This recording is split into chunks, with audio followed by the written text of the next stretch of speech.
Good evening. Welcome to the PoliticIt podcast. Tonight we have Jon Greiner on, and Jon, we've had you on before. Right. It's been a little while, Yeah.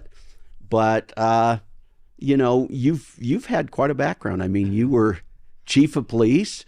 You were in the Utah Senate. Let's talk a little bit about the kinds of things that you do. So, are you still in the Army? No, I retired from the Army.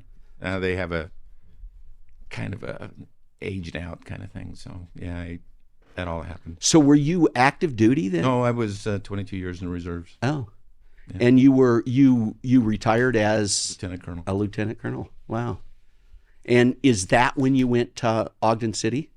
No, it was. You can't afford to be a policeman, so that was my part-time job for 22 years. Of the 38, I was in the police department. Oh, okay. Oh, yeah. So you were in the police department 38, and then at that same time, you were in the reserve. I was. And then when I left the reserves, I kind of like planes, and so I went and got my pilot's license and bought a plane. Oh, interesting. That's fascinating. Yeah. The police chiefs must make pretty good money then. Oh, no. Went to school to be a stockbroker. That was the avenue to. So you were in finance, right? I was. In school, and what school did you go to? Weber State. I'm a Weber State purple guy. That's cool. President of the alumni, board of trustees, all those kinds of things. Support the local community. That's where I come from. That's where 4 generations of my family have come from, and so yeah, that's very important to me. So growing up, what were your aspirations? Probably to do something like my father. He worked at Hillfield and rose up to be the commissary manager out there. And it was quite an accomplishment for him because he was one of 4 boys, one of 5 boys, 4 brothers, with a single mom growing up in West Ogden. And their father had been killed working on the railroad. So his grandfather had a hotel and restaurant on 25th Street, and that kept him alive and going. So, and this is probably trite, but part of why I'm doing this is after I retired, I look at the newspaper, and I still take the paper edition. And, there's been quite a discussion about the Marshall White Center. Yeah. And it really impacted me because you remember where you were when certain events happened in your life. You remember you were at 9/11. You remember where you were when the space shuttle went down and those kinds of things. Well, there were a couple of things for me back in 1963. I'm in junior high school. I come home. My father says, "You know what happened today?" I said, "No. Marshall White died. He was shot." He says, "Isn't it a tragedy that a doctor-trained podiatrist can't get a job because of his color?" And I said, "Ooh, that's pretty heavy, Dad." And he said he really was appreciative that John Kennedy was running the Civil Rights Bill in the spring and summer of '63. And November comes, and that's a month after Marshall White. What happens in November of '63? John Kennedy gets killed. And so my dad said, "Gosh, I hope they keep that legislation going because it's growing up in it. You understand it and you can appreciate it." I went to Washington Junior High School, which also had Washington Elementary with it. We were the most diverse school in the whole state because of everything. So you grew up in an area of town where underprivileged people were? Where I didn't. He got us in the 3200 block of Liberty, brand new school, T.O. Smith. I started kindergarten there. Was its first kindergarten class. But we lived right on the boundary because we were at the top of the hill. Right. He says, "I think you need to learn what I learned during my life, so you're going to Washington." So I went to Washington instead of Mount Ogden. Oh, interesting. Yeah. And what was that like growing up? And this was during the Civil Rights era, right? Yeah. It was interesting. I got in a fight the first day of school just because I'm not used to this kind of, disrespect to the teacher that was in a French class. And I looked at the kid and I says, "She's the teacher. You need to respect her." And the fight was on. And from there, Ogden High School, race riots of '68, Vietnam, all those kinds of things were. So did you serve during Vietnam? No, but I was drafted to go to Vietnam. Oh, and that's how I ended up in the Guard. well, in the reserves In the later reserve, on. yeah. The guys that I went to basic training with at Fort Knox, Kentucky, came back and said, "Hey, we got a deal for you. How about you join the reserves while you're in the police department? That'd be a good part-time job." And it turned out to be a very good one. Oh, interesting. Yeah. So it's all of those things that create your foundation. I had friends in my classes at Weber State, and they said, "Hey, how about coming and volunteering for the police department? Be a reserve. See if you like that better than finance." And so I ended up getting dual majors because of it, police science. And I guess I'm an adrenaline junkie because 38 years later, I was still there. Well, what was interesting with that big business background, it probably helped you Yeah. as you went up the ranks, right? And Well, and then, and I think I was just a sergeant at the time, maybe on the department 10 years. Utah State was offering a master's degree in public administration. And so I said, yeah, I think I might want to do that. I might want to be something more than on the streets, every night. And so I went and finished a master's degree on campus at Weber State. Oh, so do you think that helped you? I think so. I think at that time, education was a premium, and if you had it and you understood and you got something from it, then people sought you out. And a dear friend of mine at the time, Mayor Glenn Meekum, said, "How would you like to be police chief?" And I said, "Yeah, okay, I'll do that." So he says, "Okay, I got some other candidates here, and we'll announce it while you're gone." I was taking a vacation with my wife, and I came back and said, "I didn't tell anybody, so you get to go tell them." So I had to have use the city council chambers and invite the police department in and tell them, "Yeah, I'm your new boss." And I ended up 16 years of it, and I still hold the record of being the longest serving police chief of Ogden's history. Interesting. Yeah, and so going back to this other topic, what in the crud got in your head to run for mayor? You. We sat here, the other place, and you said, "Well, what are you doing?" And I said, "I'm not really doing anything, but I'll find something." And my friends came to me a long time ago and said, "Would you consider doing this?" And I said, "I don't think so. I know what the job is." And the more I thought about it, it grew on me. And ultimately I said, I do have some skills in this area, and maybe I could give something one more time back to the city. So what do you see as the types of things that you could contribute to? Well, the people that are looking from the outside, and maybe some of the candidates, I don't know, don't really understand the budgeting of the city. And what I mean to that is we're a balanced budget, zero base budget, much like the ones we do at the state. And we always have more expenditure requests than we have revenue to support them. Right. So at the end of the day, the mayor has to make cuts, and the council's got to say, okay, we're in favor of that. But there have been some hard years. And I'll go back to the Marshall White Center. It's a 50-year-old building. We played basketball there for the police department when I was young. And that's a capital improvement project that fits in somebody's budget and doesn't get funded. But I understand why those things don't get funded. I had one project on my list as a police chief that never got funded my whole 16 years, and it was required by state law that I provide that training for my officers, and we had the land to do it with. So I understand the frustration that sometimes the city just doesn't have it. So the city moves on from capital improvement programs. Can't get it done that way, then you try to see if you can get it done with a foundation like the Pioneer Days now, or you go to bond. But bond, and keep the bond and keep our credit rating, we have to have pretty guaranteed source of revenue to make the payments. They have to be revenue bonds, Yes, right? They do. So that is, in a nutshell, I think that in my position at this particular time, I'm probably the best experienced and the most knowledgeable of the city operations. Let's go back to this Marshall White Center, because I know there were some proposals to actually move it to the east part of town, and where it's at right now. It could be anywhere in this town, really, but Marshall White, where it is a central location. And I don't know of people, well, I do know of people that we are afraid to go to that part of town, but most of us aren't afraid to go to that part of town. And so to stigmatize that part of town for whatever reason is just false. And it kind of goes against who Marshall White was too. Absolutely. Right. Yeah. So, well, you know what? We're gonna come back. We're gonna take a break, and then we'll come back right after. And I'd like to continue this conversation. Okay. Yeah.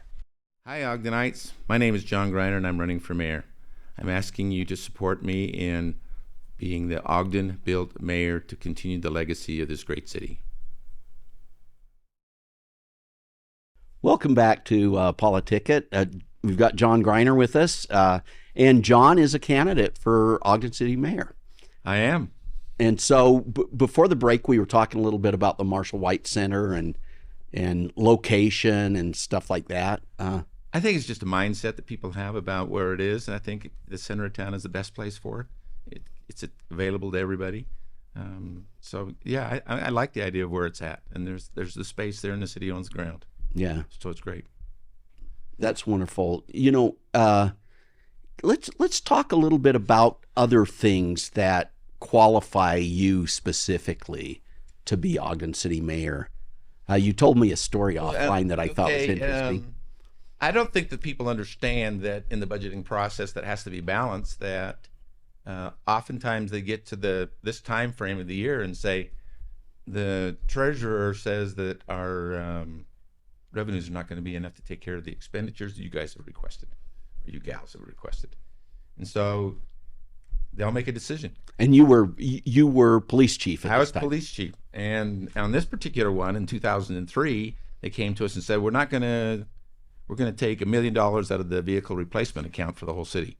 Your part is $300,000. And this is Mayor Godfrey. This is Mayor Godfrey. And I said, I got wrecked cars in the shops. How do you expect me to deliver service? He said, that's your problem. And I said, okay. So as you do in your community, as you grow with your community, you have friends in your community, people you go to high school with. They're all still friends. I still have breakfast on Tuesday morning with high school friends. And I said, hey guys, how about each of you buying me a police car? So they said, what? I said, I'll put a logo on the side of it that says, thank you, so-and-so, for this police car. And I got 10 business owners to step up and buy 10 police cars. And they pay for it over 3 years. That's fabulous. But it's all those same kinds of things. It's the dynamics of the police department. So when I was first there in '73, we had 125 officers and 25,000 calls for service. When I left in 2011, we had 140 officers and 105,000 calls for service. We didn't get to increase the police department by 400%. The boss said, you got to figure out a way. So as I was doing that, and you go to the federal grants and state grants and any foundation. I sit on the Swanson Foundation that has given millions of dollars back to this community just for the very reason of helping people get themselves started. And in turn, I think the grants maybe stifled me a little bit. It caused me not to run for the Senate again. That caused me not to be a police chief anymore. Simply because I'd signed a grant for bulletproof vests for my officers, didn't get $1 of it for myself, but just simply signing that paperwork shows how bureaucratic the federal government can be. So that was the Hatch Act. That was the Hatch Act. And Jason Chaffetz said, I'm sick of this.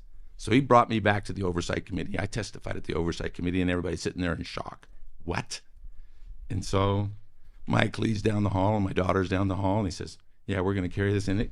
And they got it through in 6 months, and President Obama signed it. This will never happen to a state or local person who doesn't receive at least 50% of their salary from a federal grant. So we did some good things with it. Oh, that's... And I came back. So did you come back as police chief? No. They wouldn't retroactive it. So the chief administrative officer and the attorney and Tom Christopoulos came to me and said, or they asked me to breakfast, and they said, you're a pilot, you have a hangar at the airport, would you go out and help? And my Army career, I did a lot of inspections for the Army for training. They said, would you go out and help our airport manager get through a TSA inspection? I said, yeah, I can do that. It was winter. I wasn't golfing. Yeah, I'll go do that. But before a week was gone by, the manager was gone, and I was the interim guy till they hired somebody. And yeah, okay, 2 or 3 months into it, I said, yeah, I'm kind of liking this. And Caldwell says, well, okay, the job's yours. That's interesting. So I did a little over 5 years with the airport. So the airport actually is in Ogden City. It is. It is, and I think on the 6th of June we're going to look at a CRA, so that we can look at tax increment funding and set it up and let the council and the RDA look to ways to make that airport more viable. So are you still involved then at the airport? I'm not involved with the airport. I helped them put their 20-year master plan together, and I really haven't done anything in the last 2 years but build a house and look out the window and think, there's got to be something more to do with life than what I'm doing. Well, you're getting yourself into a pretty difficult. Oh, I know, but I'm a problem solver. I love challenge, and you surround yourself with good people, and there's good people at the city, and the city employees are their most important asset. They really are, and yeah, you work as a team. So have you thought about some things that the city doesn't do at this time that perhaps we could move to? They really need to. Here's a trivia thing for you. What was the first 3 incorporated cities west of the Mississippi? I have no idea. Yeah, Salt Lake, Ogden, and San Francisco.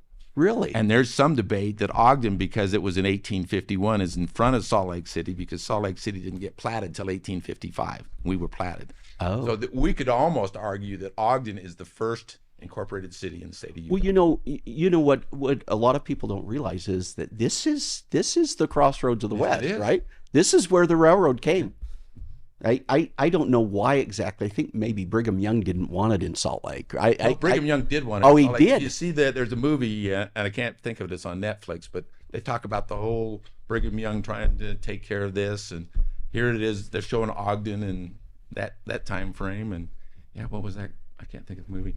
Anyway, yeah, so I'm going to look for that. It's it was a great one. Hell on Wheels. Okay. All right, and it's a Netflix series, and it talks about the railroad coming to the. Yeah, you get to the last season, and 3 or 4 of the episodes are based completely on how that was going, how they, in their research, think it happened. So there's an area of town that there's still questions out there. What are we going to do with Union Station? Yeah. And that's the problem. One of the questions that came up at the debate with the Republican women last week was, can you use an RDA to take care of a historical? And I'm thinking, I don't remember that being an option because you use tax increment, and I don't think the city pays taxes to the county or the school district for that building. So you kind of have to get a different mindset, and maybe it's a legislation issue. I don't know. But, I know that there's some consternation about what's going on with the Union Station. They've asked us to come speak in a couple of weeks. But as I said, my father, 3 of his 4 brothers grew up in West Ogden. They went to work for the railroad. Father died at the railroad.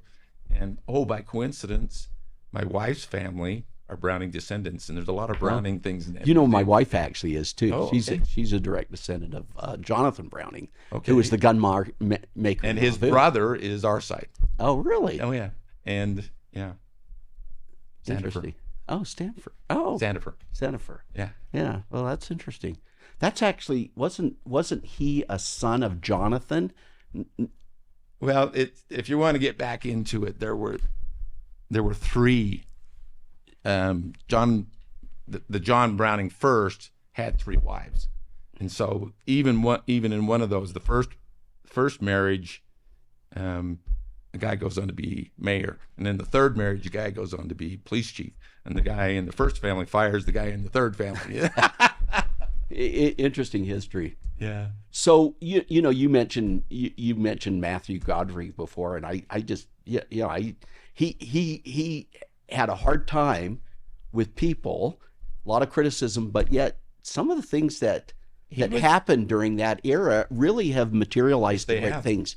You look at BDO, you look at the downtown mall, you look at some of the things. He was very, very visionary. Yeah. First time, and he started the job at the age of 29. So what's your vision?